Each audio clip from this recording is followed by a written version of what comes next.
Eric's going to stay with us. I call on Zvika Klein, the Jewish world analyst for the Jerusalem Post, to moderate our next panel. You can come on stage as I call out your name.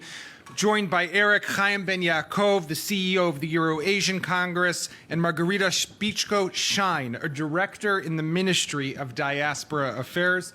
Ladies and gentlemen, bevakasha.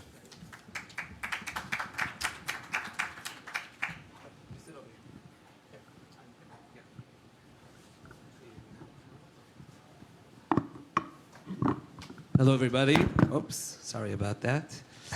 Hello, and mazal tov to you, Eric, and to the JFNA for doing exceptional work. We were actually, I think 2 weeks ago, on the border together. Yes, we were. So it was the Madika border between Ukraine and Poland. It's the largest crossing between the two countries. And how did you feel being there for the first time, seeing what was going on there?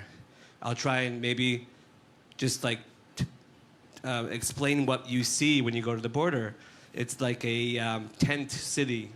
Many organizations from around the world, including Israel, and the Jewish people are there giving out food, pizzas, candy to kids, even little clowns who are trying to make the kids smile. And people who are just walking through with bags or little suitcases. Yeah. So what did you feel? So what's remarkable really is, of course, it's been well reported in the press that men of war-fighting age are actually not allowed to leave the country. So what you're seeing is overwhelmingly women and children, many, many young children. But it's eerily quiet. They're obviously scared, nervous. They've brought with them just barely whatever possessions that they could put into a bag. As you mentioned, there are many wonderful organizations from all around the world there to greet them. But the big question, of course, is what comes next? And so it's this combined effort of the relief organizations, and again, the Jewish relief organizations, primarily Jewish Agency and JDC, are extraordinary, bringing people to the border. But then we're taking them to the hotels, to hostels, to wherever there can be places for them to sleep, be clothed, clean up, get food, but also figure out what the next steps are. And of course, because you've got women and children with their husbands and their fathers left behind, they don't want to go so far away so quickly, right? They're hoping to be reunited soon. They're hoping, many of them, to go back, though, of course, they have no idea the extent of the devastation that's occurring to their homes and their businesses, their schools, et cetera.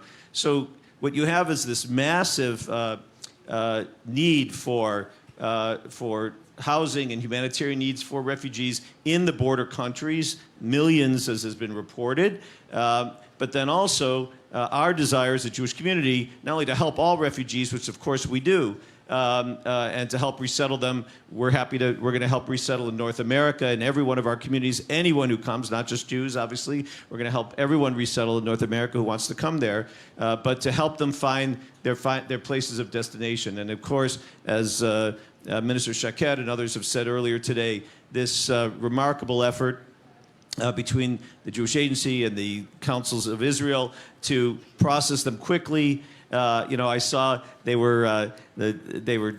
was like picture a hotel ballroom in any kind of hotel you would imagine, with tables full of families waiting for the council to come to review their papers, stamp their papers. There's a desktop printer like you have in your home, printing visas to Israel, and then the bus is ready to take them to the airport, to get them on the planes to make Aliyah. It's an extraordinary sight, and it only exists because this infrastructure of relief, both private, Jewish communal relief, and of course together with Baruch Hashem, the government of Israel, has been in place and is in place to swing into action. So thank you for what you guys are doing, and it really is impressive.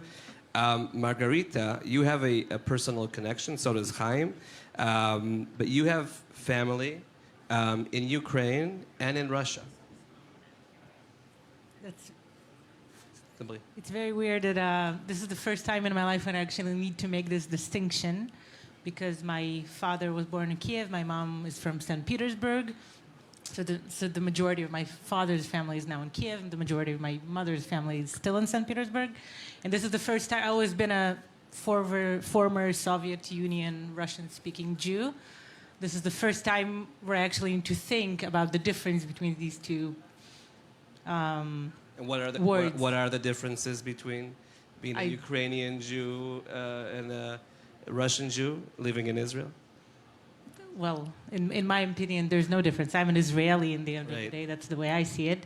But it really is having family on both sides. Now, it's really incredible to see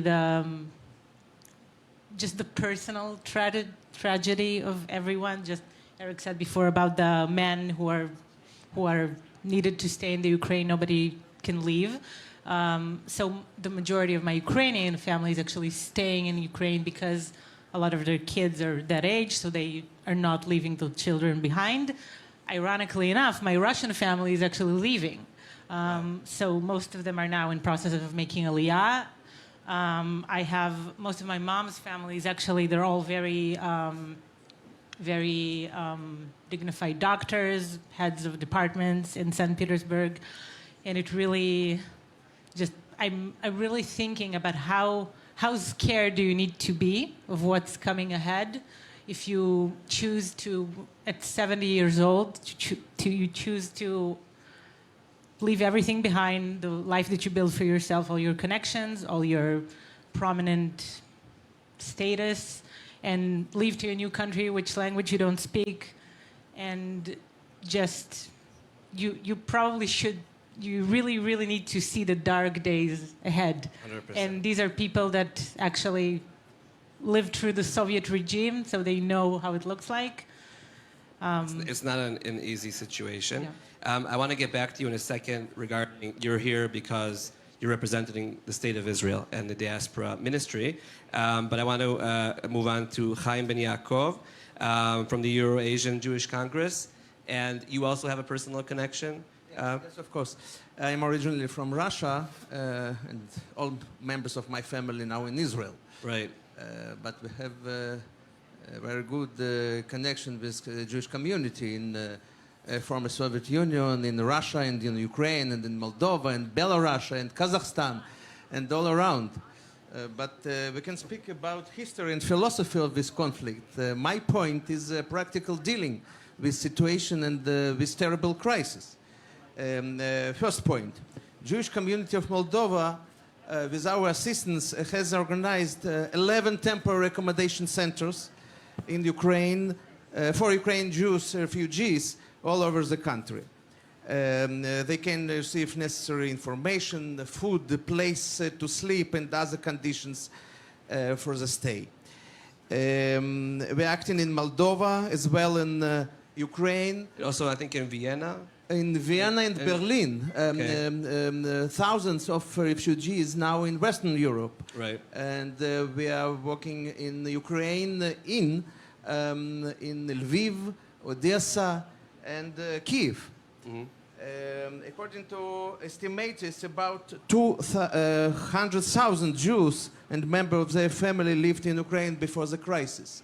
It's a big number. And Jewish life in Ukraine spans centuries. Only one historical fact, it may be interesting. We know from a Jewish letter found in Cairo, Giza, that already in the 10th century, Jews inhabited Kiev. Wow. And which is something, by the way, that people don't really necessarily understand is, you know, American Jewry fought for the former Soviet Union, but, you know, and Israelis also, but people don't understand there's rich Jewish history and current Jewish life. It's just a Jewish life, right? Many spiritual leaders, rabbis, Israeli politicians, originally from Ukraine. And my second point, from practical point of view, is we are before Passover, Lala Seder. And today, one of our challenges is preparation to Passover. It's very important for members of communities to be together this evening, this special evening, and to draw. So you were helping them to celebrate? Exodus from Mitzrayim. So are you helping them celebrate? Yeah, we are working about this point. Okay. So I want to get back to you in a second and just move back to Margarita.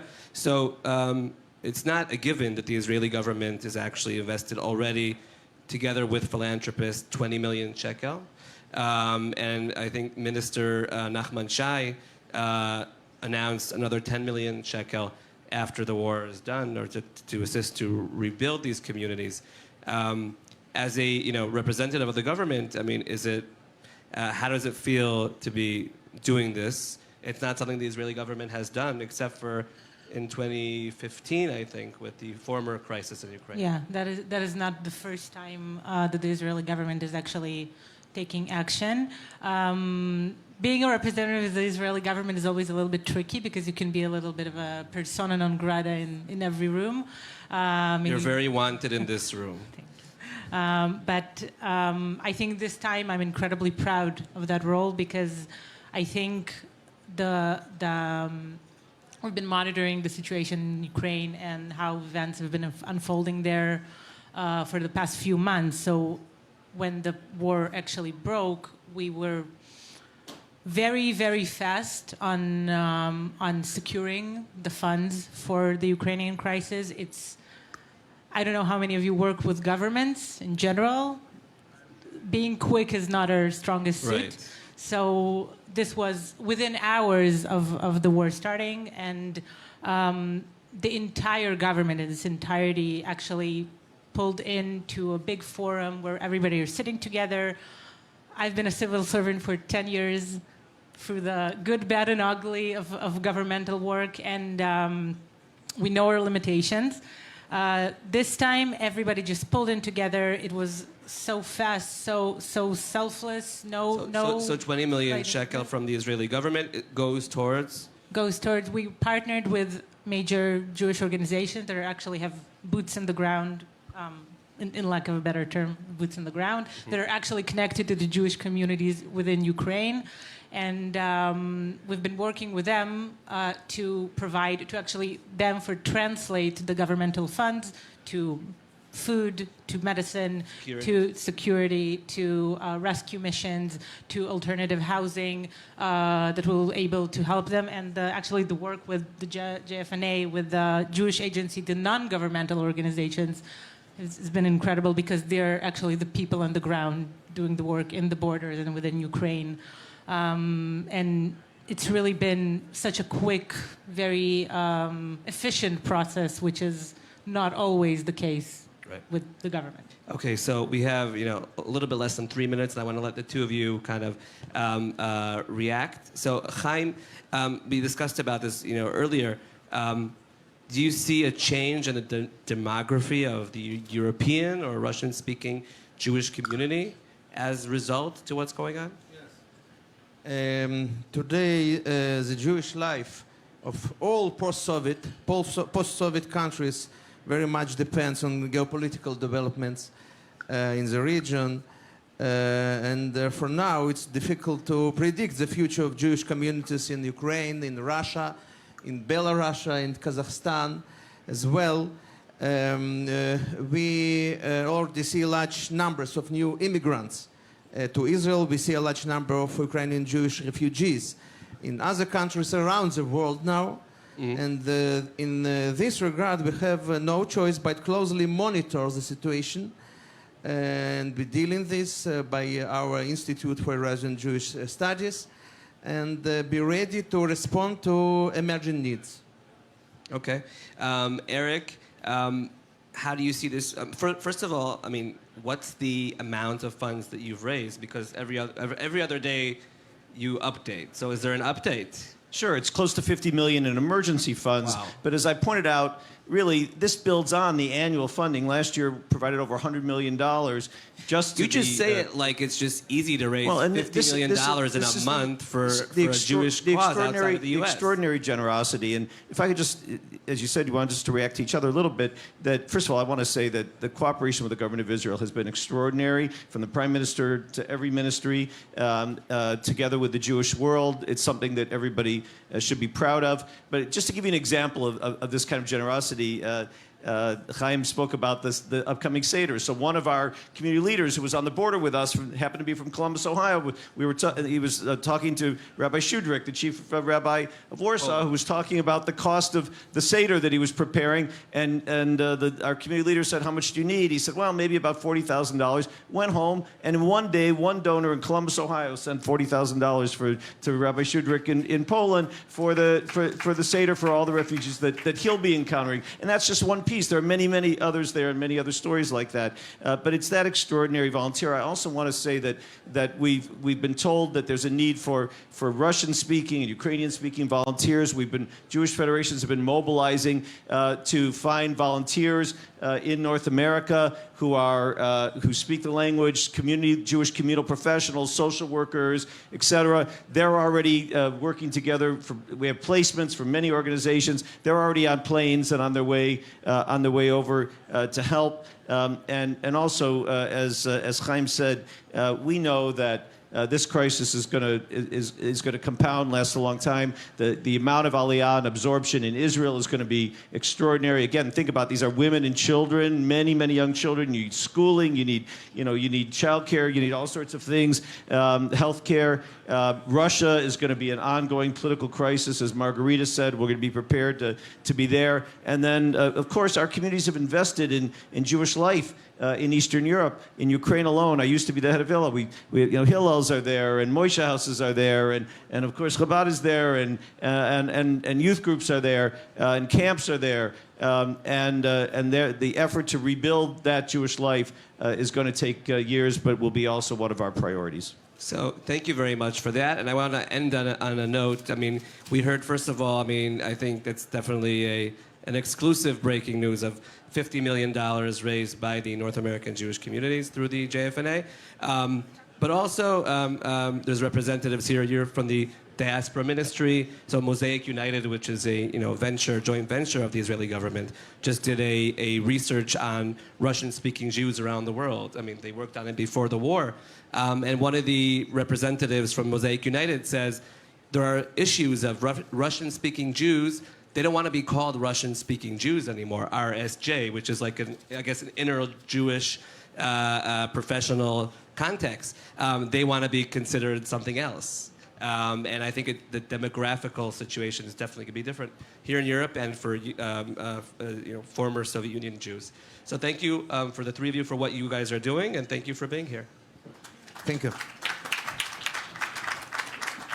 Thank you, Tzvika, Chaim, Margarita, and Eric. Ladies and gentlemen, we'll now take our brunch break. Please be back at about 1 o'clock. And I'll just remind